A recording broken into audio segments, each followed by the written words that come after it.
Hola, bienvenidos a TV Mi Gente, un espacio dedicado al crecimiento espiritual y a la celebración de los logros de las comunidades hispanas tanto en Estados Unidos como en el resto del mundo. En el día de hoy estaremos conversando sobre el llamado duelo migratorio, que es ese proceso de asimilación de las pérdidas que vienen con el acto de emigrar. Para ello tenemos dos invitados de lujo.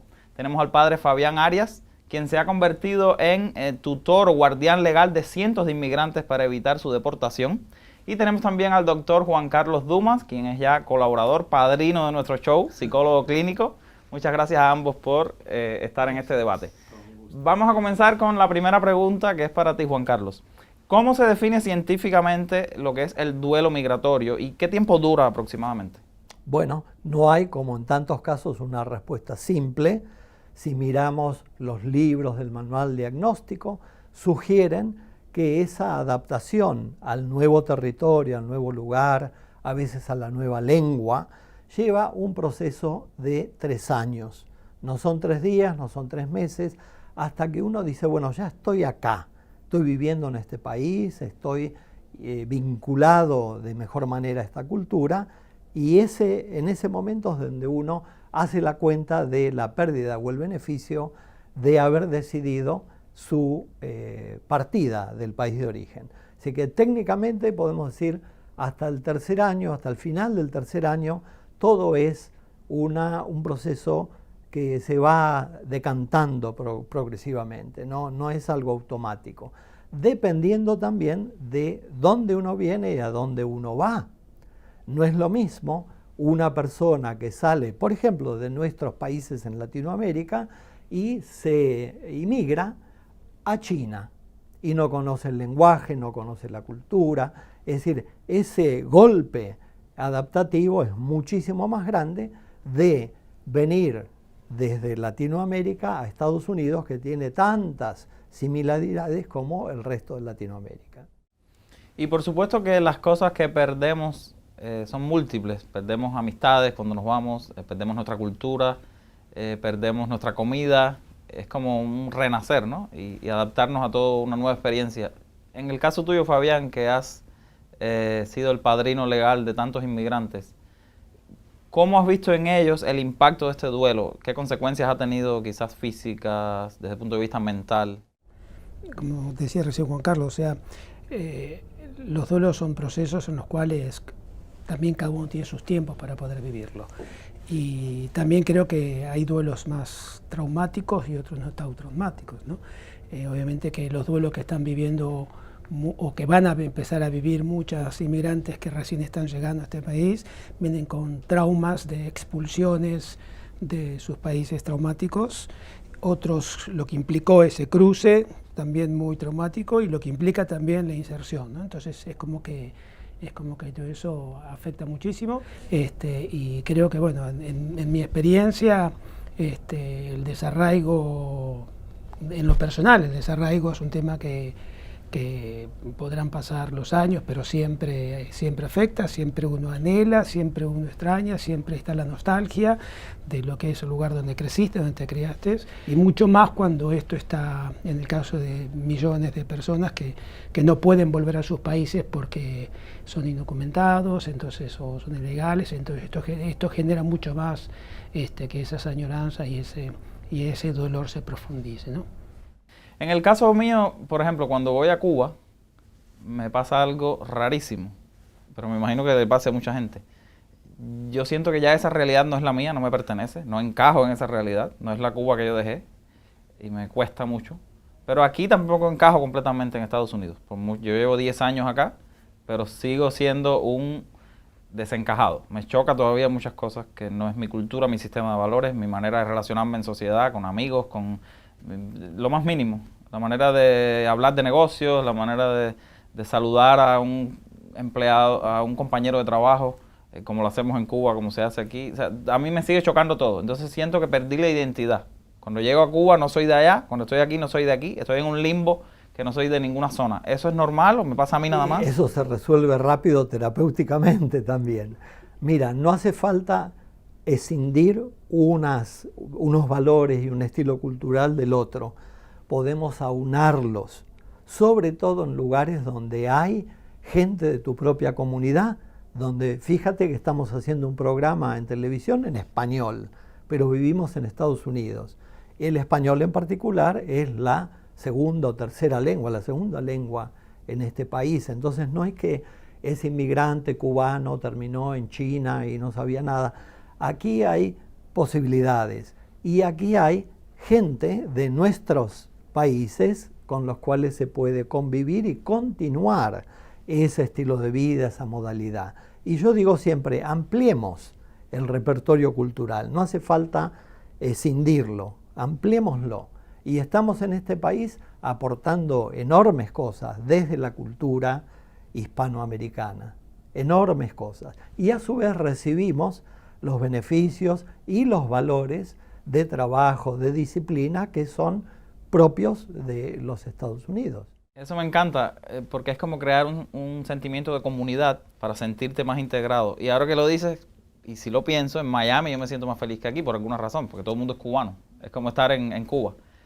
O sea, crear ese sentimiento de comunidad, padre, sin duda es beneficioso. ¿Cómo lo haces tú con estos inmigrantes que ayudas para que tengan ese sentimiento de afecto de una comunidad que los acoge y que se sienten integrados, que no desencajen? Él sabe perfectamente que durante muchos años antes de la pandemia este espacio era una gran fiesta de peñas todos los meses argentina, de folclore, de la música nuestra, de nuestra gente. Y por otro lado, en mi caso personal, al no tener una familia, hijos, un contexto de hogar, digamos, biológico, personal, hice de esta comunidad mi familia. Entonces fue una forma, en cierta forma, de poder tener esa contención emocional, que es lo que a uno le permite poder también estar muy bien, ¿no? Y después también ir trabajando para hacer que todas las distintas culturas, no sé, con la comunidad mexicana celebramos el 12 de diciembre, que es Nuestra Señora de Guadalupe, siempre hay festividades, o el 5 de mayo, que es una fiesta muy fuerte, y con las distintas comunidades tratar siempre de, bueno, como sus tradiciones, sus bailes, sus comidas, que es con lo que uno se conecta, sobre todo cuando uno no nació acá. Cuando nació acá, para los chicos, por más que los padres sean de otros países, bueno, la cultura de ellos es esta, ¿no? Y es la que van asimilando. Pero cuando venimos todos de grandes, a veces es mucho más difícil asimilar. A mí me costó años entender qué estaba celebrando cuando el Día de Gracias para Thanksgiving. Yo decía, ¿qué celebramos? No entendía. Yo no lo celebro todavía. Yo decía, encontrando ¿para qué? A mí me sigue resultando ajeno. Claro, para decir gracias. Después fui entendiendo y hoy me parece, para hoy a mí me parece una de las fiestas más bellas que pueda tener el ser humano, de poder detener todo un país para decir simplemente gracias a la vida, a Dios o a lo que cada uno considere que tiene que agradecer, y el secreto, ¿no?, es que el padre Fabián cambió el pavo por el asado. Claro. Wow. Entonces ahí se resolvió la cosa. Y lo digo en chiste, pero como muchos que pacientes, latinizó el Claro. fenómeno. muchísimos pacientes y las comunidades hispanas con las que yo trabajo también. Bueno, celebramos el Día del Pavo, pero no hay pavo, hay pernil, hay asado, hay chorizo, no importa. Pero rescatamos, fíjate qué importante celebración de dar gracias. Eso es fundamental. Y lo aprendemos en este país, como tantas otras virtudes que hay en los Estados Unidos y capacidades e inteligencias que vamos agregando como inmigrantes, que tenemos como inmigrantes un alto valor en mejorar la calidad de vida de este país también. Y en el caso de, digamos que las personas que en este instante estén viviendo ese duelo migratorio, ¿qué consejo, doctor Juan Carlos, usted les puede dar para que lidien con él de la manera más armónica posible, para que sufran menos, ¿no? No hay una receta que le quepa a todo el mundo, depende del caso. Cuando las personas vivieron experiencias traumáticas en sus países, de desarraigo, de violencias, de criminalidad, de gangas, ¿sí?, y están acá, bueno, y están sufriendo la adaptación, les recuerdo respetuosamente, cariñosamente, se llama una confrontación gentil. No te olvides lo que dejaste en tu país, ¿sí? Porque si vamos a protestar que aquí ocurrió esto, lo otro, o nos cuesta insertarnos, no te olvides por qué viniste y las enormes limitaciones que desgraciadamente ocurrieron en tu propio país. ¿sí? Esa es una idea como para trabajar en el recuerdo del motivo por el cual alguien vino para acá, escapando situaciones de tremendo riesgo. Padre, en el caso de estos jóvenes que de algún modo te ven como un papá, como si fuera un papá biológico, porque los acogiste en sus vidas y fue un renacer para ellos, ¿tú crees que tú has visto algún momento en que este duelo migratorio ha llegado a un extremo que tú digas, estos jóvenes necesitan terapia, estos jóvenes están viviendo el duelo de una manera que no es normal? Sí, claro, muchísimos. Y me puedes hacer algunas anécdotas también. Sí, no puedo darte nombres, pero sí me viene a la cabeza algunas de estos, poquitos, pero hijos que realmente han tenido realmente Pensamientos suicidas. No eso, pero han tenido como un desborde psíquico en su momento que hubo que internarlos. Porque es muy traumático, o sea, de pronto ver que delante tuyo asesinan a tu familia porque no querés ser parte de una ganga es muy duro, ¿no?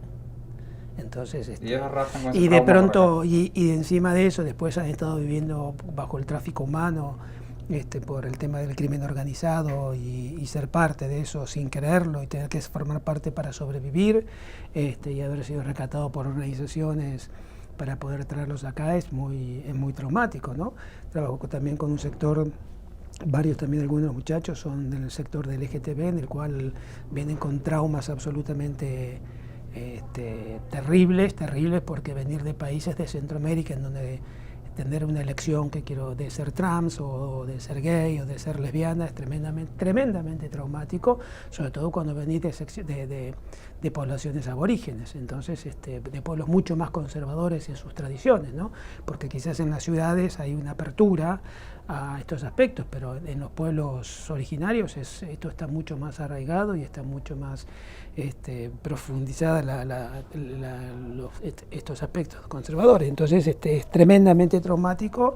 Entonces cuando llegan acá y se encuentran en esta, por decir así, poder vivir con dignidad y con libertad, eso genera un trauma muy fuerte y bueno, implica todo un acompañamiento terapéutico, todo un acompañamiento de psiquiatras a nivel de medicación, ¿no? Porque genera una bipolaridad en el cual es muy fuerte, ¿no? Entonces hay muchos casos en el cual, claro, chicos que están con medicación porque quizás no han tenido, me ha tocado 2 casos que sí, dentro del suicidio, pero en otros casos no, pero sí han habido fuertes trastornos psíquicos. Y en términos generales, en el proceso de adaptación, ocurre que todos nosotros tenemos una conciencia, un plan, una idea, pero también tenemos un inconsciente que es la mayor parte de nosotros. Y si el inconsciente dice no, y si el inconsciente no quiere, y si el inconsciente busca otra cosa, ¿sí? Entonces hace que ese inmigrante de pronto falle, no se ubica en lo que se puede ubicar, no ve las oportunidades para asentarse y para trascender, porque internamente, no intencionalmente, está queriendo volver, está queriendo, entre comillas, fracasar, para decir, no, esto no funcionó, me voy. A mí me ha pasado, de hecho, al inicio. Yo buscaba cosas para sabotear la experiencia, para decir, tengo que regresarme. Hoy me doy cuenta, pero... Es un sabotaje. Sí, sí. Y de hecho, lo que me han dicho me interesa muchísimo. Es como que ya vienen muchos con un trauma fuerte de sus países y a ese trauma se le suma el choque de cultura de ir a una tienda a lo mejor donde no te hablan en español y no los entiendes. En el caso de los cubanos, por ejemplo, que en Cuba, cuando yo vine acá, no existían ni tarjetas de crédito allá. Para mí descubrir una tarjeta de crédito era como un objeto volador de otro planeta. En Cuba todo era cash. Cosas básicas para muchos, que yo he vivido con muchos de los jóvenes, es tener que enseñar la diferencia entre primero tienen que enseñarle que es una calle, y después la diferencia entre una calle y una avenida. Por eso, y sobre todo chicos que vienen del monte, porque crecieron en el monte cafetero y están en estos sectores, y de pronto directamente vinieron para acá y decirle, sí, para uno es muy fácil decirle, anda a la avenida A y la calle 6. y se queda mirándote como diciendo que es avenida, que es calle. Y ni que hablar de gente que viene de Latinoamérica, pero no habla español tampoco. Claro. Entonces, bueno, con el español más o menos nos arreglamos, pero si no hablo español y hablo solamente náhuatl, claro, o hablo quiché o quichua, ¿cómo hacemos? Es bastante porque nosotros somos de los pueblos, hablamos lenguas originarias, lenguas indígenas, que a gatas hemos aprendido el español. Venir a este país y tener que entender el inglés, tener que entender, ahora sí que el sistema que se maneja en este país, en las tiendas, son como que algo muy complicado, porque recuerdo cuando llegué aquí en los primeros días, llegar con el tren, para nosotros allá no existía el tren, el transporte, ¿no? Y cómo pagar con una tarjetita. Y me pasó, padre, que tú puedes seguramente hablarme de esto. Conocí a un muchacho que viene de una zona geográfica donde humillan, persiguen mucho a los homosexuales. Y cuando llegó acá, me dijo, no sé cómo lidiar con la libertad. Me choca. O sea, estoy tan adaptado a que me repriman, que ahora que estoy en libertad, la libertad, en vez de disfrutarla, me desestabiliza completamente. Sí, ¿Tú lo has vivido? Sí, claro. Inclusive me ha tocado encontrarme con sectores de la comunidad de algunos países, y no precisamente centroamericanos, de países tan conservadores, sino de Sudamérica, que, sobre todo al principio cuando yo llegué en los primeros años, que han venido a morir a los Estados Unidos, porque venían de ciudades muy conservadoras y de sectores sociales altos, en donde, por ejemplo, tener HIV era una tragedia. Entonces, vámonos a matar a los Estados Unidos, que está todo bien. Y se encontraban que después de un año no morían, viviendo la vida loca, no morían, y eso para ellos es un gris. Pero ¿cómo? Si yo tengo que morir porque se encontraron que no, que inclusive que hoy ya prácticamente no está curado, pero una persona puede vivir perfectamente una vida normal, pero en ese momento, claro, viniendo de todo, de culturas en el cual, no, más allá del estigma que significaba esta cuestión, sino también el tema de la imposibilidad de acceder a medios como para poder vivir con dignidad, ese cambio para ellos fue de pronto encontrar y decir, no, la vida vale. A veces la culpa se lleva adentro. Exacto. Entonces el medio ambiente me inhibió, no me dejó, me castigaba, y ahora que estoy más libre, estoy en otro contexto, exacto, igual mientras esa culpa, ese malestar siga dentro de uno hasta que no se trabaje de manera espiritual, de manera terapéutica, te impide el vivir tranquilo y el convivir con alegría. Y valorarte. Porque el valorarme, decirme, porque en un momento me encontraron que mi vida vale, ¿no? Y puedo valorarla, y hoy en día yo conozco muchísimos de ellos que no solamente han logrado desarrollarse como profesionales, muchos escritores, algunos otros que están trabajando en la universidad como profesores, porque durante un tiempo vivieron esa autosubestimación y autodesprecio o sea que obviamente fueron estigmatizados y despreciados por el barrio, por la familia, por el pueblo y por Dios. Porque la institución misma religiosa, digamos, y más en nuestros países, son los que automáticamente son los más sádicos, ¿no? O sea, y lo peor que puede haber es que un Dios internamente te esté precisamente sancionando, esté diciéndote que sos un enfermo. Entonces, cuando llegan acá se encuentran con esta, y es un fuerte cambio, y realmente es muy traumático para ellos. Padre, ¿usted cree que en este proceso de adaptación, de sentir que pertenecemos y de comenzar una nueva vida, como renacer, que es lo que hacen los inmigrantes, la fe ayuda mucho? Para mí es uno de los elementos más importantes, ¿no? Porque es lo que en el fondo nos da esa fortaleza interior como para poder afrontar todos los momentos buenos y malos de nuestra vida. Personalmente siempre digo, los padres cuando tienen niños se preocupan muchísimo porque cómo van a vestir, la buena educación que tienen, para que vayan a buenas escuelas, para que hagan deporte, para que coman saludable. Pero son muy pocos los padres que se preocupan de ese crecimiento en la fe, y que también hay que alimentarlos y hay que fortalecerlo y crear defensas fuertes. Yo siempre, obviamente quizás disentiremos, pero yo en mi niñez nunca escuché la palabra depresión. Y recién a mitad de mi adolescencia había un caso por ahí perdido, que se deprimía. Lo miramos. Hoy hasta los perros se deprimen. Y vos decís, y te dicen, se deprimió, se deprimió, pero el perro te ha deprimido. ¿Cómo que te ha deprimido? Y fue el psicólogo, pero estamos todos locos. Pero otro tema, pero digo, entonces yo nunca escuché esta cuestión. ¿Por qué? Porque sobre todo en el contexto donde yo me crié, el aspecto de la fe, más allá de los problemas institucionales que tengan la cuestión de la religiosidad, pero era un elemento de profundísima humana y existencial contención. Yo veía morir a mi familia, a abuelos o lo que sea, y había una contención desde la fe emocional que me abría a una dimensión trascendente que me fortalecía y me hacía entender que era parte de la vida.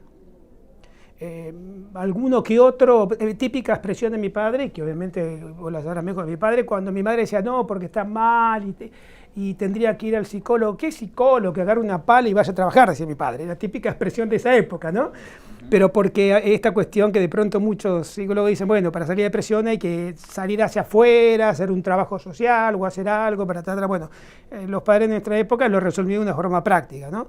Que tenía que ver con esos aspectos. Pero digamos, en mi niñez el aspecto de la fe era un elemento esencial, esencialmente humano, porque era lo que nos hacía poder, no sé si entender o comprender, pero sí poder vivir, lo que la vida lo que ibas enfrentando en la vida, o te iba mostrando, lo bueno, lo malo, lo lindo, lo feo, ¿no? Entonces yo creo que esto es algo que se perdió muchísimo, y que realmente, pero que yo lo recuperé con el inmigrante acá.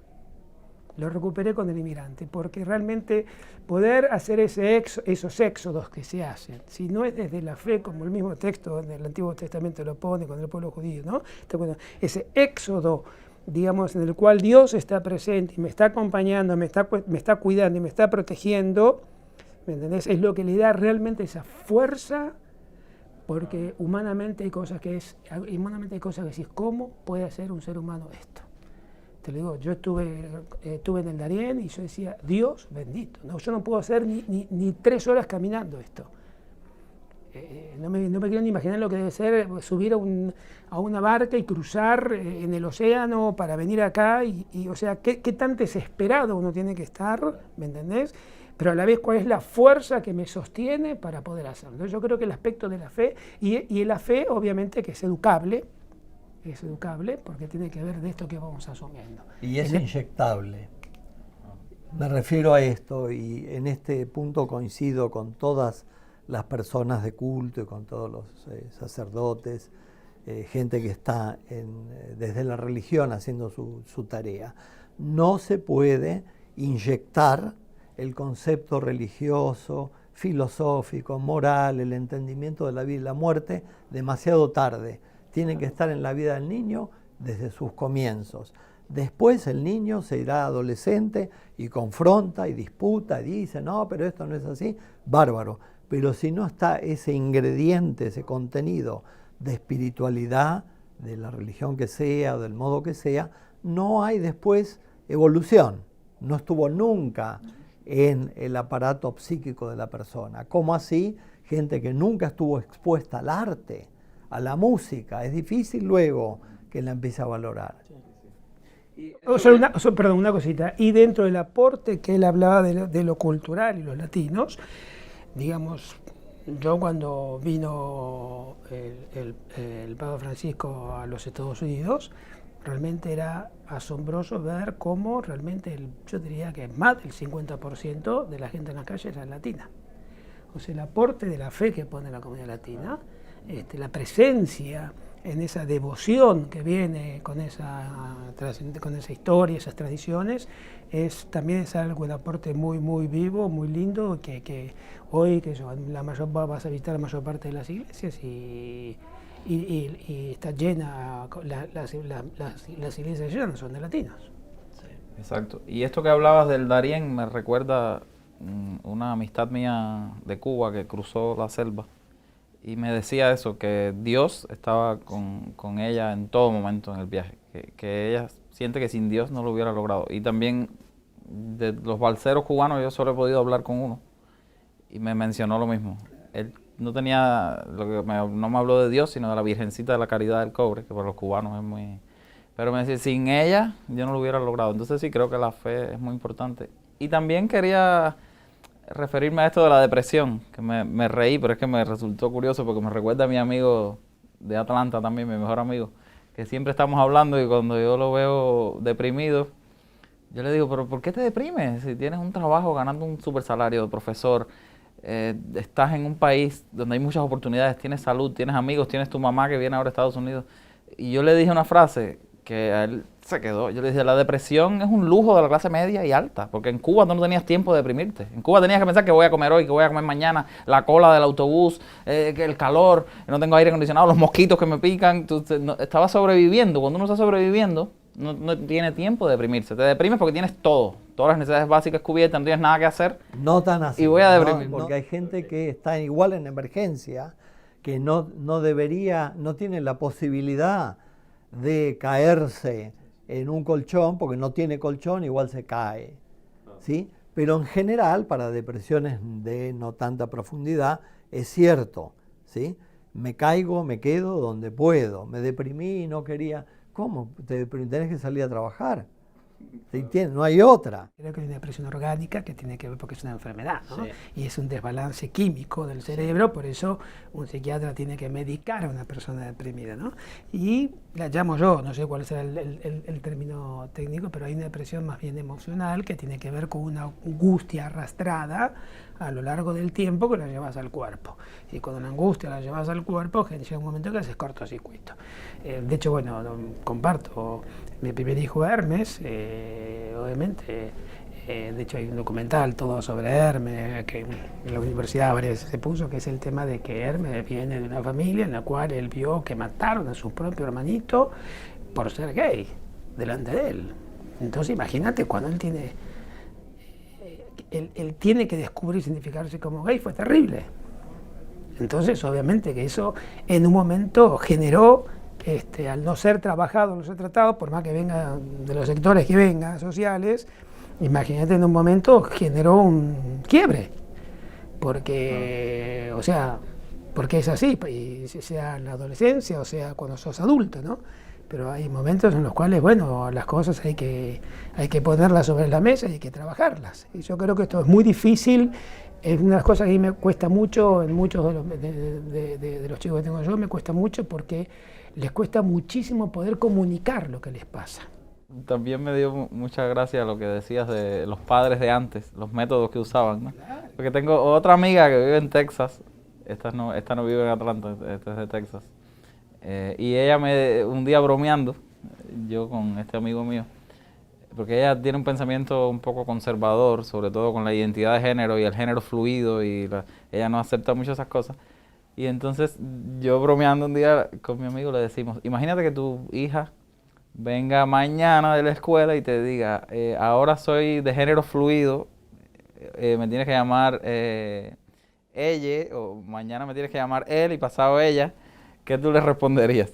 Y mi amiga me dijo, no, yo la pongo enseguida a trabajar, a limpiar y a cocinar y se le quita la bobería esa. Cuando yo la pongo a cocinar 2 días, se le quita la guanajada del género fluido. Ahora hay un género fluido, ¿no sabía? También, ¿no? Sí, ahora está en la academia género fluido, gender fluid, que es rarísimo porque hasta a mí me cuesta trabajo entenderlo. Porque ya no es solo que tu identidad de género no coincide con tu orientación sexual, con tu sexo biológico, que eso es entendible. El sexo biológico es una cosa y la identidad de género es otra. Pero sino que tu identidad de género no es estable, es mutable y que cambia. Hoy puedes sentirte hombre, mañana mujer y en dependencia de eso las personas deben llamarte. Pero es muy difícil. O sea, yo pensando cómo tú te sientes hoy para saber si te llamo él hoy y mañana ella. O sea, el género fluido es como muy fuerte. Pero mi amiga me dice, bueno, pues la pongo a cocinar y se le quita la bobería de género fluido. Entonces, porque ella lo que tiene es necesidad de trabajar. Unos creen que para sentir que pertenecemos, lo mejor es la integración.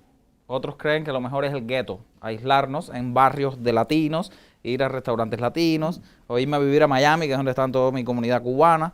Me aíslo en mi gueto, eso me hace más fácil la integración. Otros creen que no, que eso hace daño, que lo mejor es integrarte en ese multiculturalismo donde aprendes de otras experiencias. ¿Qué creen ambos? ¿Gueto o integración? Bueno, no creo en general en dualidades. Nada es tan simple como una cosa u otra. No lo llamaría gueto, lo llamaría ambientes en donde mi cultura es conocida y me es conocida y se habla el mismo idioma, comemos lo mismo, bebemos lo mismo. No es un gueto, forma parte de mis raíces, pero no me encierro ahí. Busco caminos, busco opciones, aprendo de otras culturas. Hay mucho, se enriquece mi propia cultura al incorporar otras, ¿sí? Con la alimentación es un ejemplo muy, muy fácil. No estoy todo el día con empanadas y asado. Hay ropa vieja, ¿sí? Hay curanto chileno, hay tanta cosa que me amplía el repertorio comunicativo, el repertorio experiencial. No es una u otra. Tengo miembros que viven en barrios hispanos y todo está escrito en español, todo ahí vas a sectores de Queens o sectores de New Jersey donde vos entrás y decís, esto no es Estados Unidos, ¿no? Y es como que no pueden salir de ese lugar y bueno, es lo que necesitan, y cuando uno los ve actuar fuera de eso, es como que se alejan, se distancian y yo creo que eso me parece a mí, ¿no? Es respetable, pero creo que me parece que tenemos que trabajar un poquitito las culturas y en tratar de más en un país que nos ofrece, más en un país que, claro, más en un país que nos ofrece esta. O sea, yo creo que entender que la diversidad de todo tipo es lo más bello que Dios ha creado, lo más bello que podemos tener en la vida. Puedo pasar 30 años acá y nunca sentir que pertenezco. Y es muy duro cuando no sentís que perteneces. Es como que siempre sos el hijo adoptado y te cuesta aceptar que es tu familia, que te aman, que es tu padre, que es tu madre y que sos parte de este hogar, ¿no? Entonces eso es muy duro y es parte de lo que todos los inmigrantes, creo yo, que siempre estamos en este querer pertenecer y estar. Y yo creo que, bueno, con los chicos hay una cuestión, para mí uno de los aspectos importantes que siempre digo yo cuando me encuentro con ellos suena muy simple lo que digo, pero no lo es el abrazo. Que ellos sientan que en esta cultura también hay abrazos, hay cariño, hay afecto, que ellos sientan que pueden ser, más allá de que sean aceptados, porque sobre todo como latinos, esta cosa, ¿no?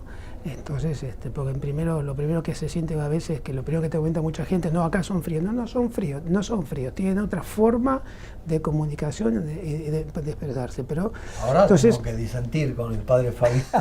A ver, esto me gusta, se está poniendo bueno. Los latinos agregamos capacidad, cociente emocional en este país. Y lo digo con enorme cariño por este país, que yo elegí este país para vivir, no me empujó nadie, yo elegí vivir en este país y les digo a tanta gente, miren, nos tienen que dar un premio porque la capacidad emocional está mejorada gracias a nosotros los hispanos. Y lo del abrazo es muy real, no es lo mismo que socialice, decía, hi, bye, ¿sí? Nice to meet you. Sí, nice to meet you. No, pero la mano no, tampoco. Ese cariño que tenemos, esa espontaneidad que es bien latina y es bien mediterránea europea, ¿no? Que nos abrazamos, nos decimos emocionalmente. Que el anglosajón, teniendo otras virtudes enormes, no tiene esa capacidad. Estamos en este país levantando el EQ, el cociente emocional, ¿sí? Así que nuestra colaboración es fantástica aquí. En este disenso que él planteó, que nada, no es disenso ahí que... Pero no, yo creo que una cosa que siempre les digo, no solamente a todos los chicos míos, sino también a la gente, al latino que recién llega. Por supuesto que es un aporte en general esta cuestión tan emocional y afectiva que tenemos de expresar en la comunicación los latinos, ¿no? Y es un aporte muy interesante. Pero creo que también muchas veces juega en contra de muchas cosas. Pero yo siempre le digo que hay algo importante que tiene que ver con el ir aprendiendo a aceptar a los demás como son. Y bueno, esta cultura tiene este aspecto. Tiene esto que quizás a nosotros no lo vemos como muy... No sé si positivo, porque es positivo, no sé qué es positivo o no, pero a veces nos cuesta poder entender y lo llamamos como frío, ¿no? Pero bueno, ellos tienen sus tiempos, ellos tienen sus espacios, pero cuando ganaste la confianza y entraste es como que te brindan te brindan muchísimo. Nosotros enseguida nos damos los abrazos y así como nos damos los abrazos, también después con el cuchillo nos damos en la espalda. Pero bueno, es parte también es parte de nuestra cultura, ¿no? Pero sí el tema de, yo creo que sí el tema de ir lentamente, ir observando, con humildad, siempre digo, ir aceptando, porque sobre todo en ciudades como Nueva York, es una ciudad donde hay una diversidad que pocas ciudades en el mundo tienen, diversidad de todo tipo.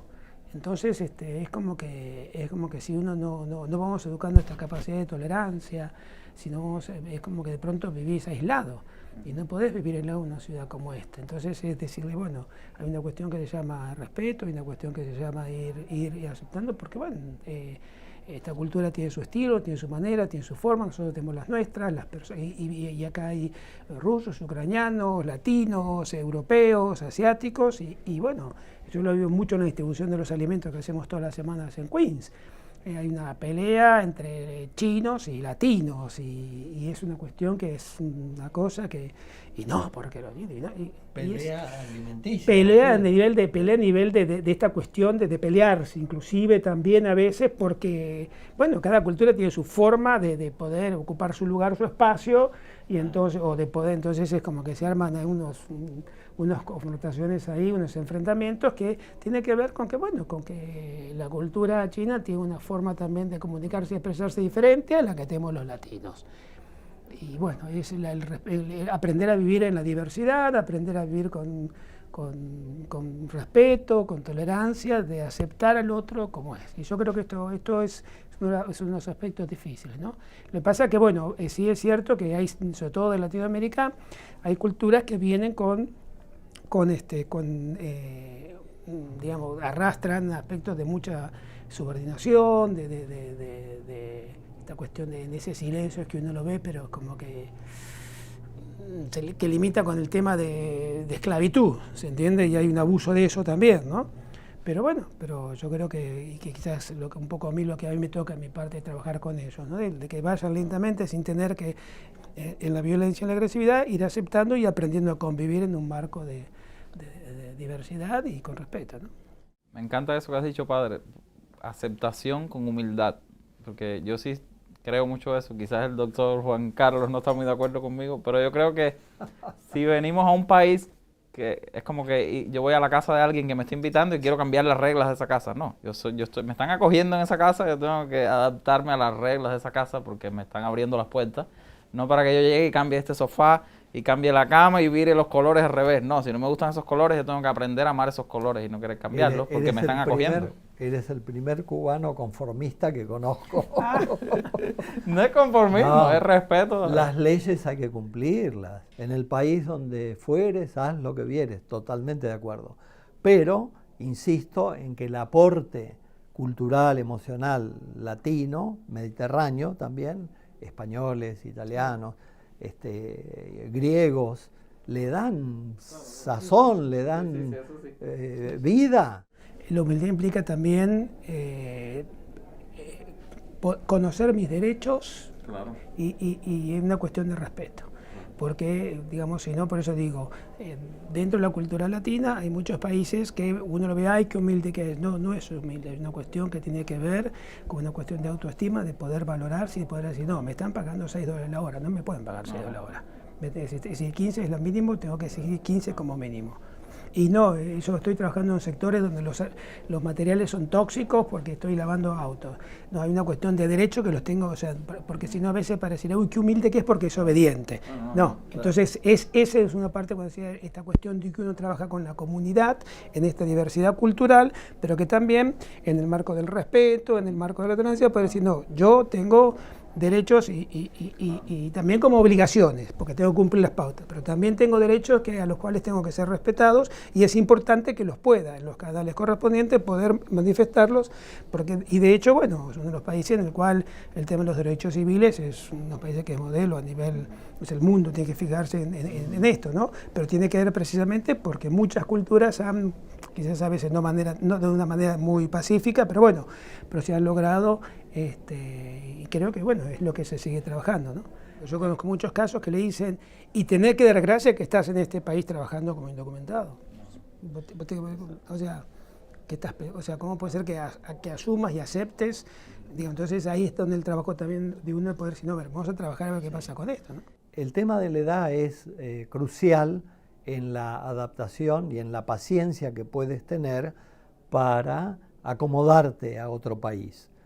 La edad trabaja a favor y en contra en algunos casos.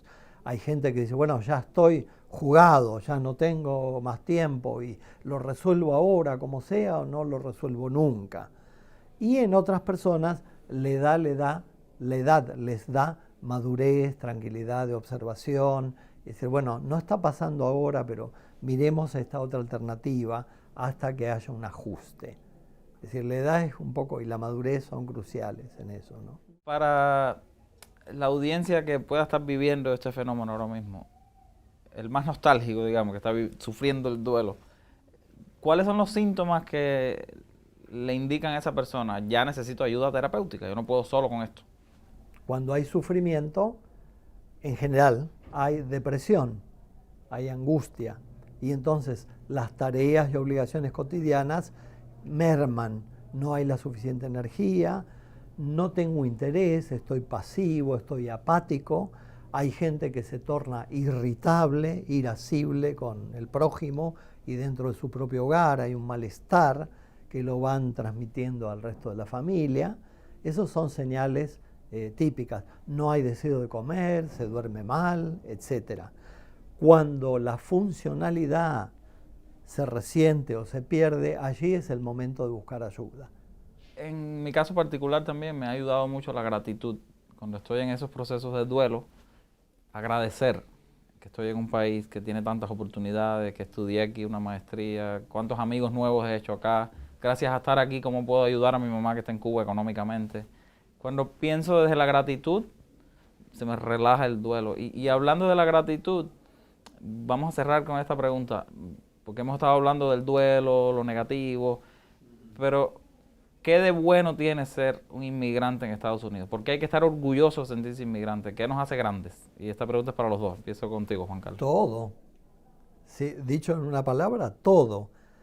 Ese esfuerzo, sacrificio que hace el inmigrante de adaptación, le sube su calidad humana, lo proyecta de manera distinta, le da más educación, le da más exposición al resto del planeta.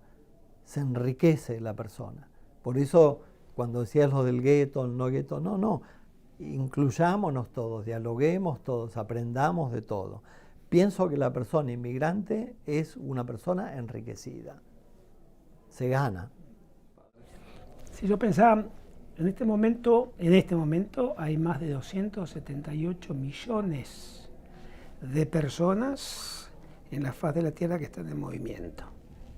Se dice movimiento, son comunidades en movimiento que están inmigrando, ¿no? Por diferentes razones, guerra, economía, lo que sea, ¿no? En este momento, así que miremos que es parte de la, no sé si no de la esencia, pero es parte de la historia humana el tema del migrar.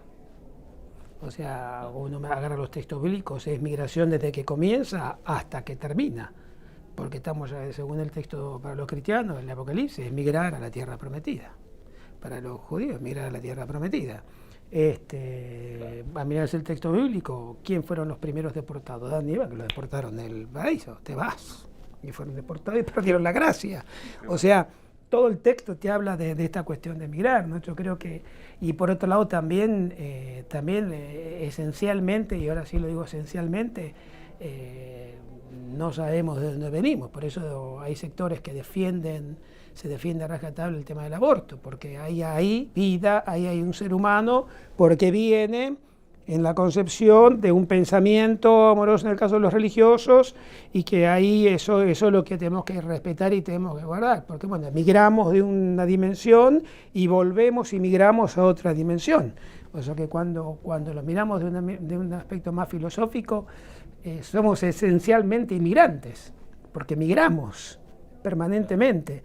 Entonces yo creo que esta cuestión que hablamos reciente de ir descubriendo mi identidad, ¿no? O sea, Y eso apacigua también, existencialmente, apacigua el tema de decir, bueno, si vengo de allá y me voy para allá, y bueno, son pasos, estas Pascuas, ¿no? Pasos de aquella vida esta y de esta a la otra, entonces alivia y calma mi ansiedad y este drama de la muerte. La angustia de muerte, pero de hay muerte, que educarse. ¿no? Claro, si por no eso. nos educamos, exacto. esa angustia no se pero resuelve exactamente. de manera espiritual o de manera psicológica, psicoanalítica, existencial. Exacto. Y hay gente que transcurre toda la vida y en el último minuto, al borde de la muerte, quiere aprender lo que no pudo, no tomó la intención de aprender cuando debía.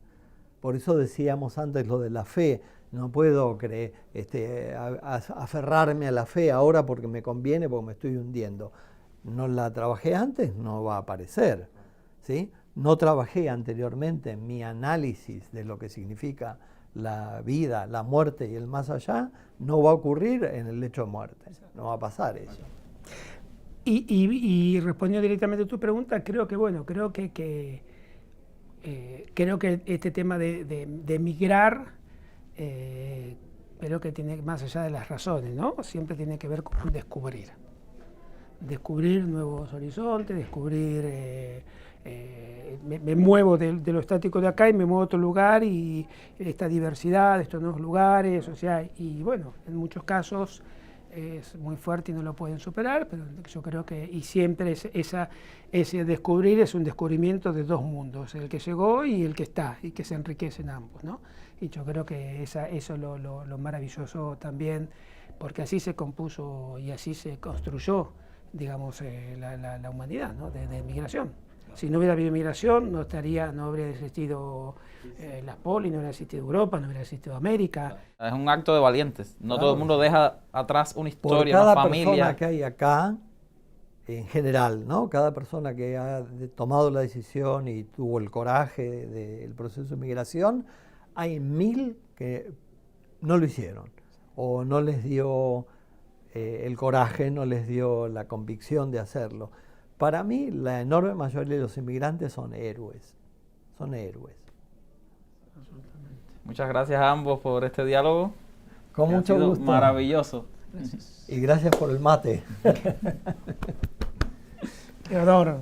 Gracias. Y hasta aquí nuestra cita de hoy en TV Mi Gente. Yo soy Peter Ortega y como siempre te recuerdo que te suscribas a nuestro canal de YouTube y nos sigas en todas nuestras redes sociales donde nos encuentras como @TVMiGente.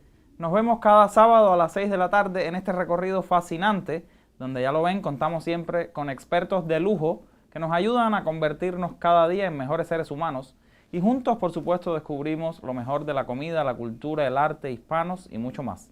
Feliz fin de semana.